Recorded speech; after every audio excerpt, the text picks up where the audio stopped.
tere õhtust kõik vaatajad ja kuulajad. Mul on imepäraselt suur rõõm selle üle, et me saame kohtuda videosilla vahendusel. Ja lugesin siis seda libahunti uuesti mõnda aega tagasi.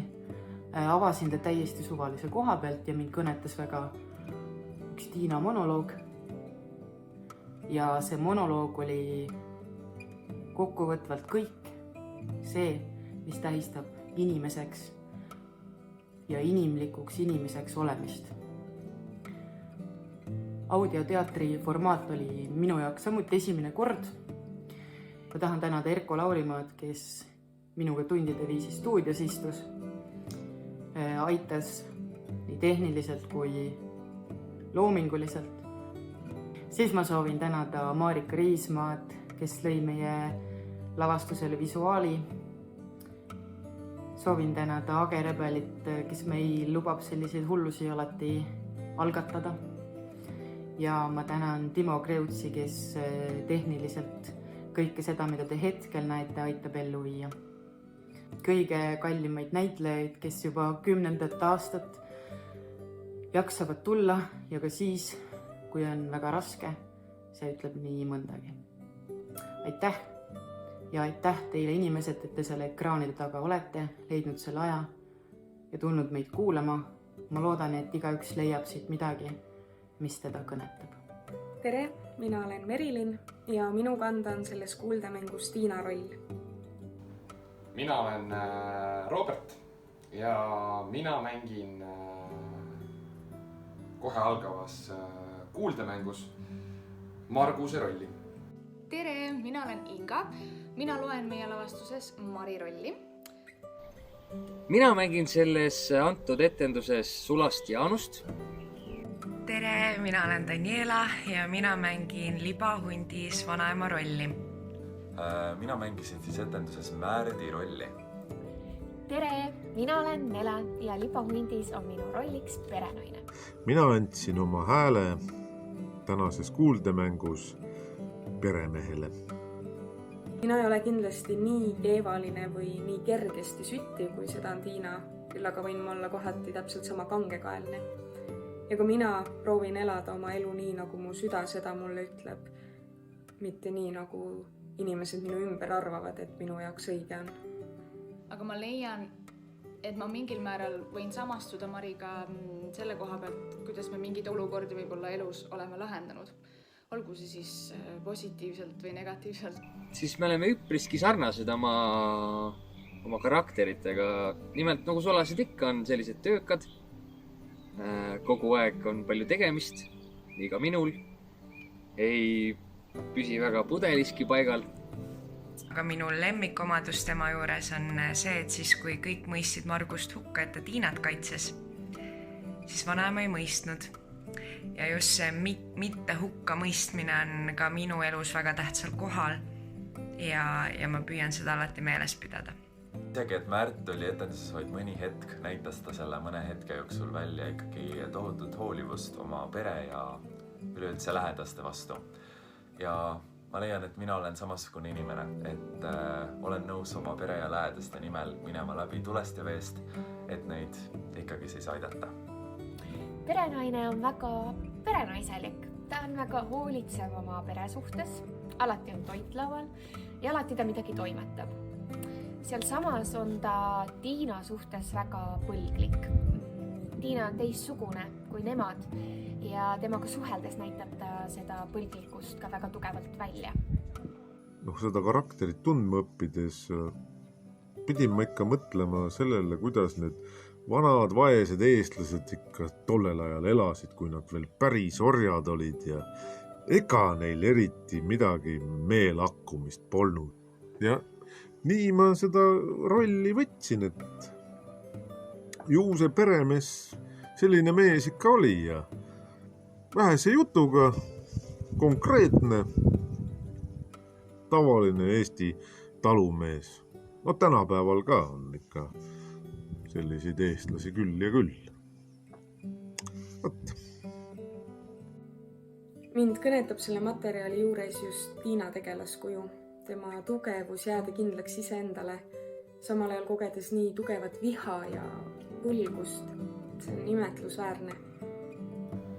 Et ma mäletan esimesel lugemisel, kui me lugesime siis teksti kõik koos läbi valjuhäälselt, siis ma mäletan seda tunnet, kuidas see pinge nagu keris ja keris ja keris ja keris ja keris ja keris ja kõris. Ja siis sa oled harjunud, et ootad sellist lõppu, aga tuli hoopis midagi täiesti ootamatut.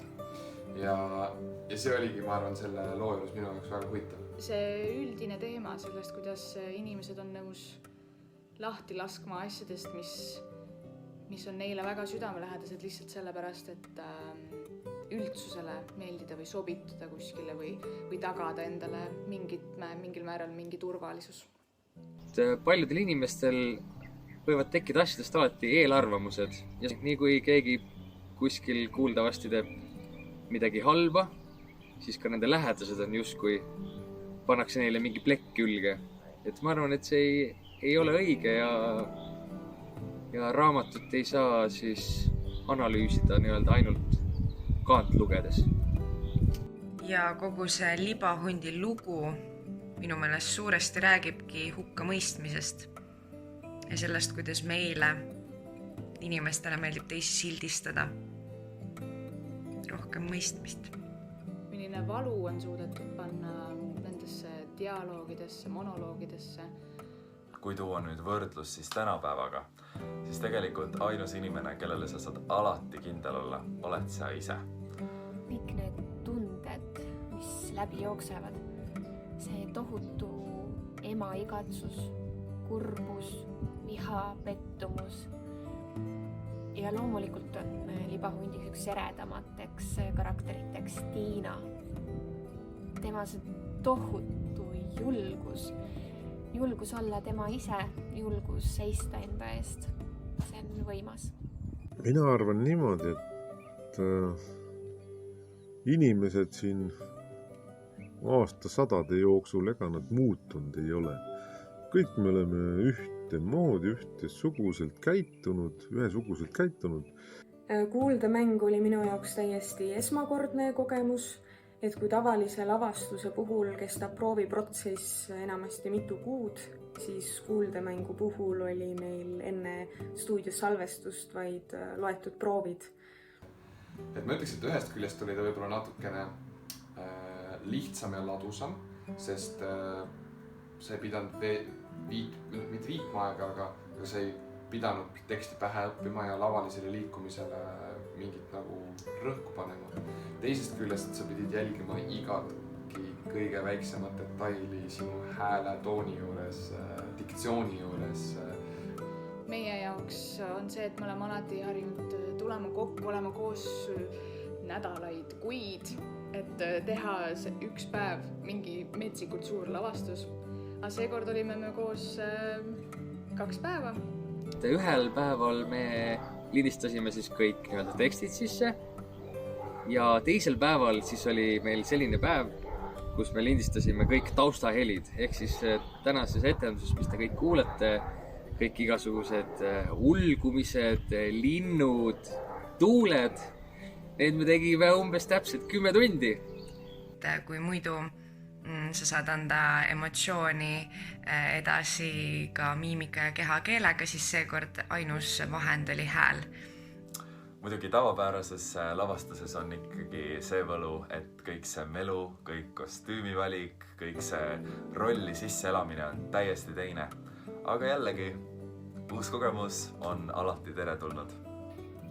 Ma ise tundsin, et ma pidin palju sügavamalt minema selle teose ja karakteri sisse, sest kogu karakteri iseloom, tunded, mõtted oli vaja panna häälde.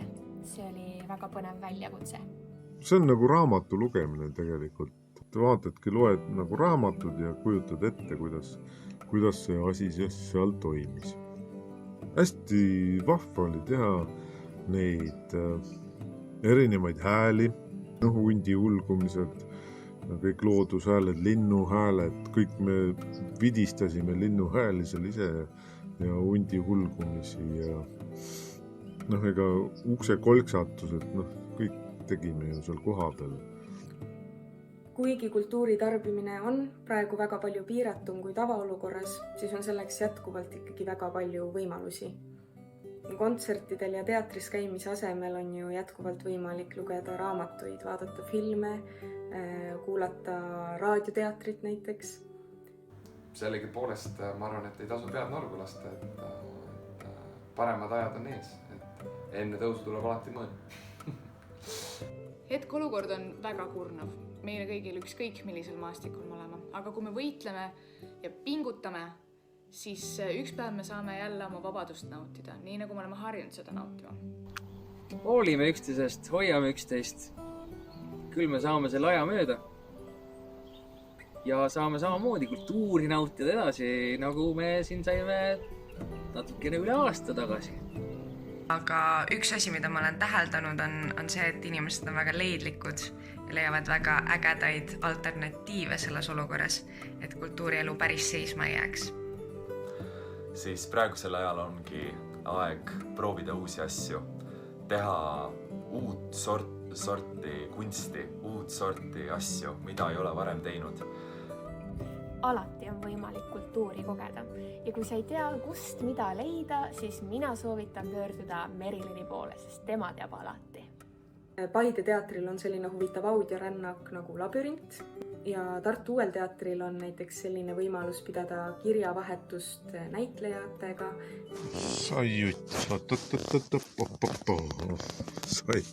Sai paika, siin kukub maha. Kultuur elab, ma usun küll.